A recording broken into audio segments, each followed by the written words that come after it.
Existe uma possibilidade de vida eterna e você hoje pode tomar a decisão de viver eternamente ao lado do teu Criador. Só depende de você. Deus poderia forçar você a servi-lo, mas Ele quer que você o ame. Ele te ama tanto que respeita a sua decisão. Tome uma decisão acertada. Aceite o plano de Deus para a sua vida. Os católicos expressaram um amor, um carinho muito grande na Praça São Pedro, no dia 8 de maio de 2025. E a emoção tomou conta de todo aquele povo que estava reunido ali, e foi uma coisa, eu vou dizer para você, uma coisa bonita e que me deixou preocupado. Hoje eu quero falar com você a respeito da dedicação dos católicos para a pessoa errada. A cena que não saiu da minha cabeça. Olha, eu preciso ser honesto com vocês hoje. Nesse dia 8 de maio de 2025, vai fazer um ano agora, daqui a 2 meses, o Papa Francisco faleceu e o mundo católico, literalmente, o mundo parou. A Praça de São Pedro se encheu. As câmeras de todo mundo, do mundo inteiro, estavam lá. Esperaram. Aí então veio uma fumacinha branca e foi aquele grito, foi aquela alegria estampada nas faces, aquela emoção, aquelas lágrimas. Oh, agora o novo Papa foi escolhido. Havemos Papa. Agora, a partir de agora, nós temos um outro sumo sacerdote, porque Francisco cumpriu o ministério dele e foi embora.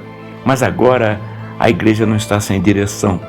A igreja tem um outro Papa. Sim, aquela emoção, aquelas lágrimas, porque o novo Papa tinha sido escolhido. Um norte-americano,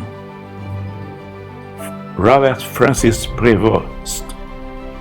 Então, aquele povo explodiu de alegria por Robert.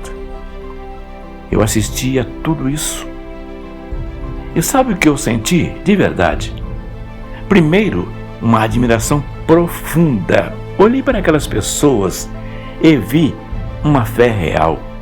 Vi devoção. Vi gente que ama com o coração cheio. Católicos, entregues quase ao delírio de tanta alegria, porque agora havemos Papa. Agora nós temos um novo líder. Foi eleito um novo líder. E aquela alegria, sabe, eu confesso que me comoveu também.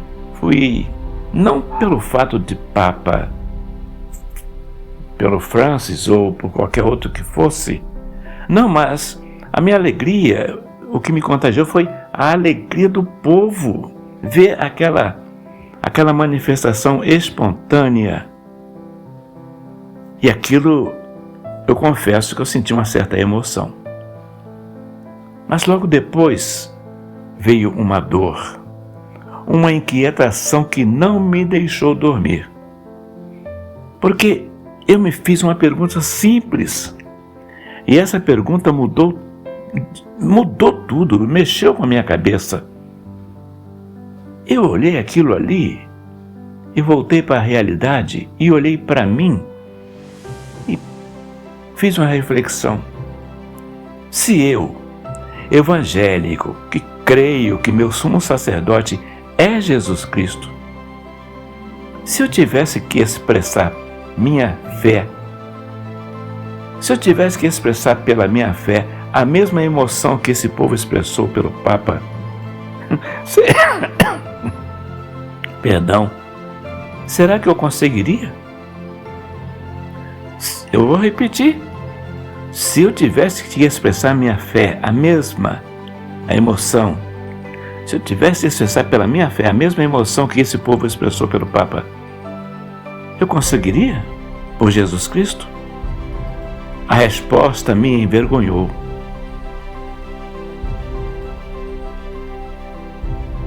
Vamos analisar alguns pontos. O primeiro ponto é a comparação que dói.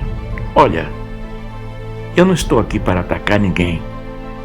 Cada um tem o seu caminho, a sua crença, e eu respeito isso de verdade.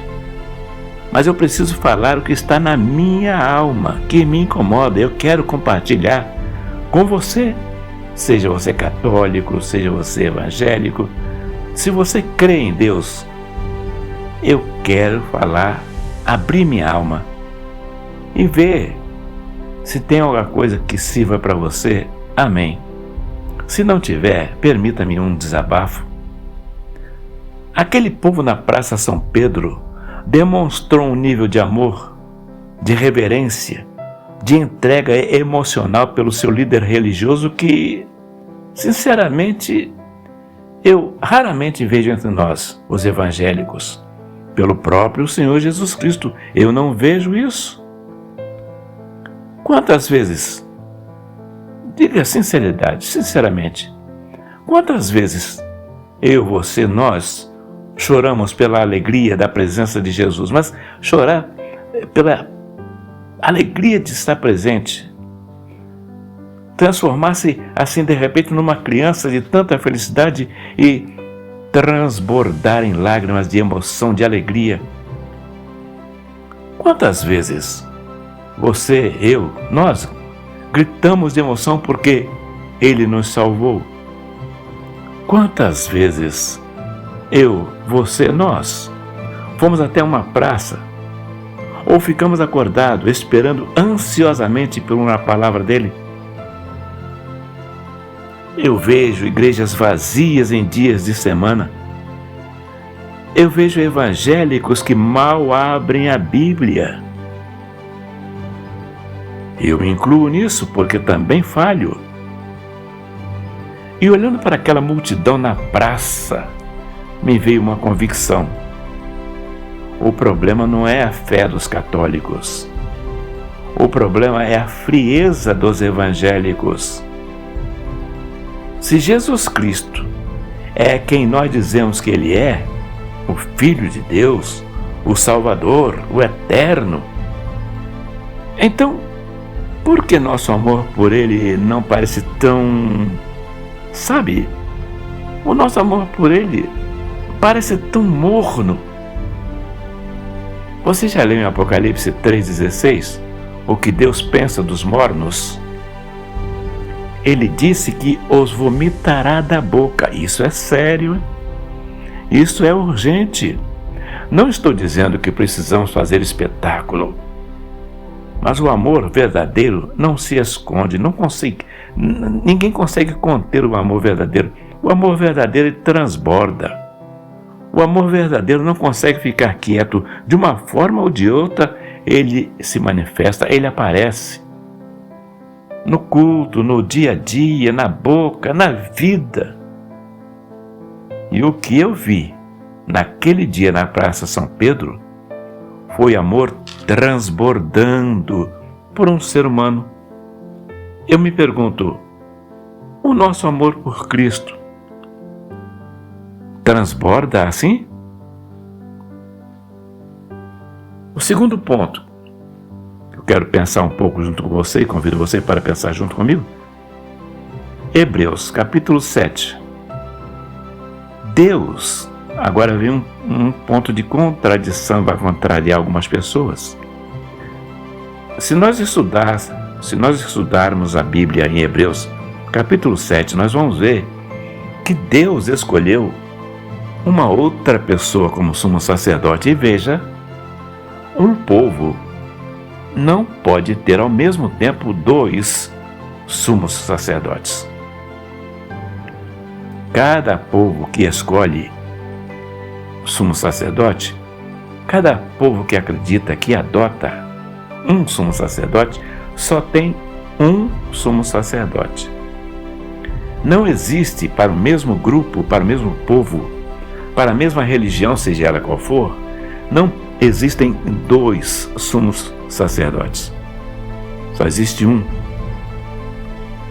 E olhando para a palavra, aí não será a minha opinião que importa. Nós vamos ouvir o que Deus disse. Hebreus, capítulo 7, versos 22 ao 24. Eu vou procurar ler devagar, porque cada palavra, nesses 2 versículos, 3 versículos, cada palavra pesa. A Bíblia diz: Jesus tornou-se fiador de uma aliança superior. E os outros sacerdotes foram em grande número, pois a morte os impedia de continuar. Mas Jesus, porque permanece para sempre, tem um sacerdócio que não passa para outro. Hebreus 7, 22 a 24. Você entendeu o que a Bíblia está dizendo? No Antigo Testamento havia sacerdotes, e sempre da família de Levi, nunca outra família, só descendentes de Levi. Eles faziam sacrifícios pelo povo, eles intercediam diante de Deus, mas eles morriam. E quando um morria, outro tomava o lugar. Mas Jesus Cristo veio e encerrou esse ciclo para sempre. Ele é o sumo sacerdote, eterno, não temporário, não substituível, eterno. Isso significa que, segundo a palavra de Deus, não existe espaço para outro sumo sacerdote. Nenhum homem na terra ocupa esse lugar, esse cargo diante de Deus. Nenhum. Não importa o que esta ou aquela pessoa ensina, o que esta ou aquela pessoa aprende, o que esta ou aquela igreja professa, a palavra de Deus é clara. Sacerdote eterno agora é Jesus. Nenhum homem na terra, segundo a palavra de Deus, ocupa esse cargo diante de Deus. Nenhum. E a Bíblia é muito clara a respeito disso. Ela diz em 1 Timóteo capítulo 2, verso 5: porque há um só Deus e um só mediador, ou seja, um só sacerdote entre Deus e os homens.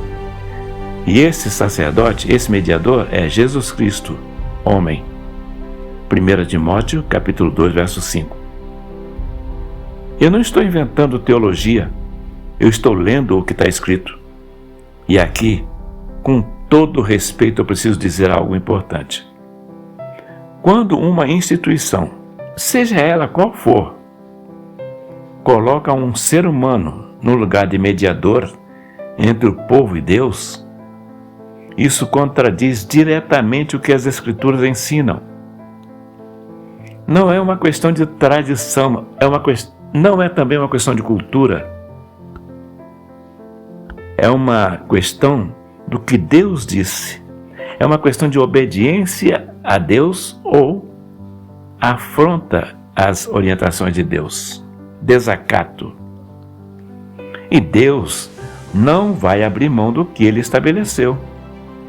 O sacerdócio de Jesus Cristo, o sacerdócio de Jesus Cristo é imutável, é eterno. É Ele quem intercede pelas pessoas que fizeram pacto com Deus através de Jesus. Ele intercede pelas pessoas que creem nele agora mesmo, à direita do Pai. Não precisa de substituto, não precisa de intermediário humano. É Jesus quem intercede.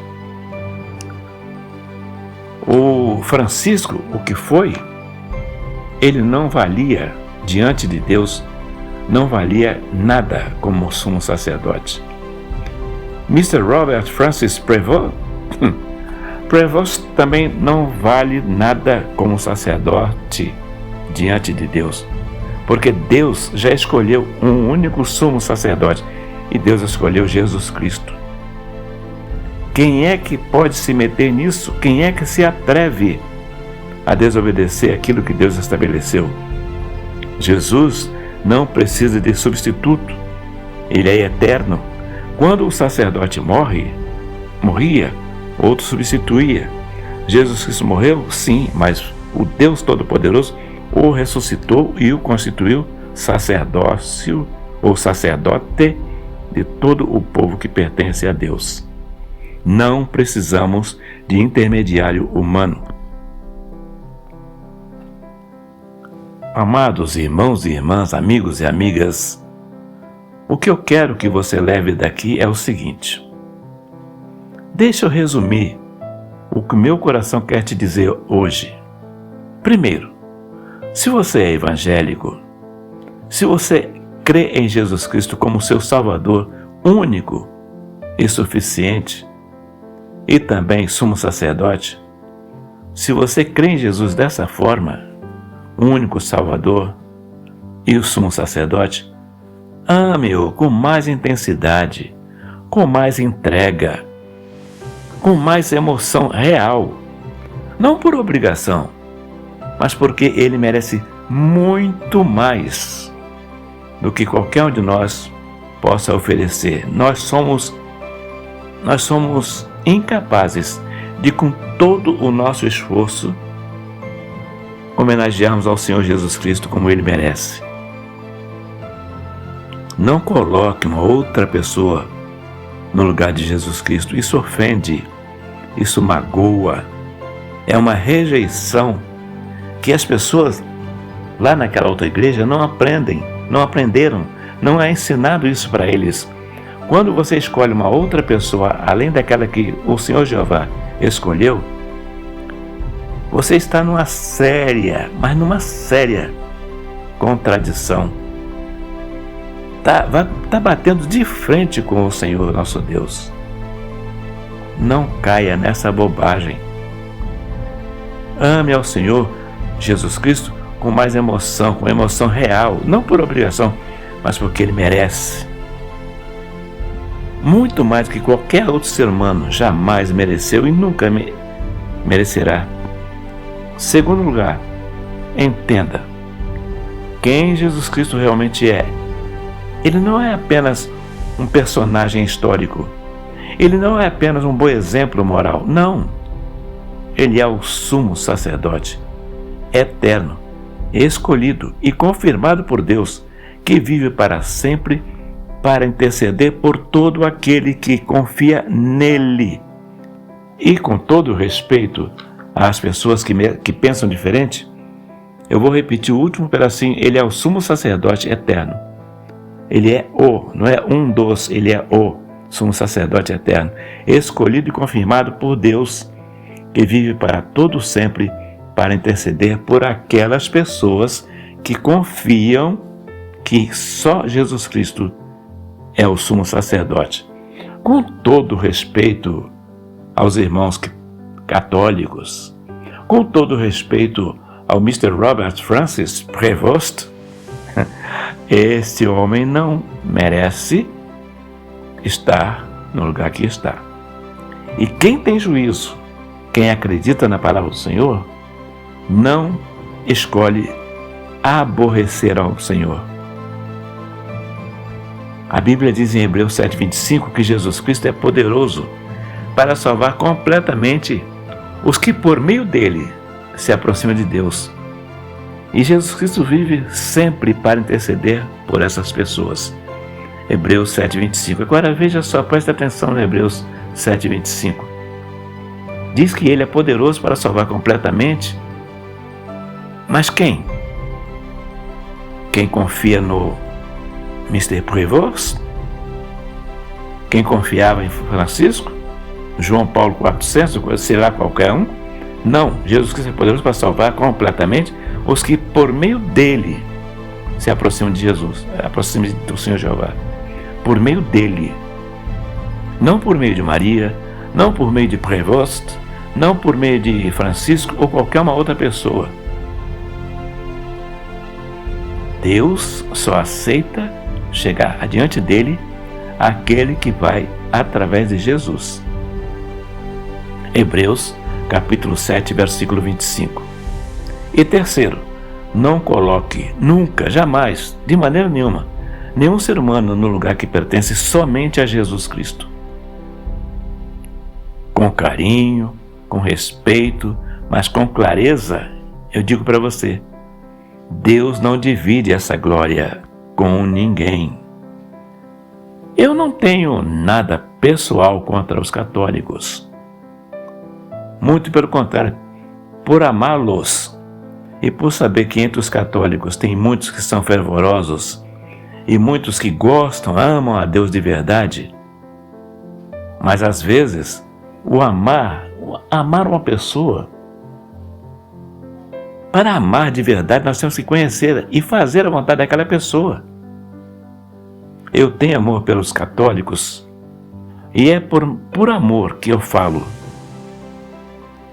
Porque se algum dia você estiver numa praça gritando de alegria, ô católico, ô evangélico, seja de qual for a denominação, se algum dia você estiver numa praça querendo ou gritando de alegria, que seja por Jesus Cristo, o nosso sumo sacerdote, que seja pelo nome de Jesus, que seja pela presença de Jesus.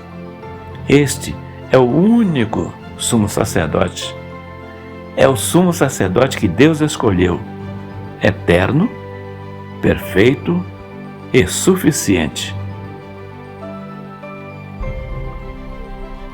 Se essas palavras mexeram com você, compartilha, comenta, me fala o que você está sentindo. E se você nunca abriu, nunca leu, nunca meditou Hebreus capítulo 7, hoje é um excelente dia para começar a pensar, começar a estudar e decidir quem é e como eu posso agradecer a Deus por dar-me o único sumo sacerdote e me abrir os olhos para que eu possa ver a vontade de Deus. Até o próximo vídeo neste canal Evangelho Contundente. Que Deus nos abençoe.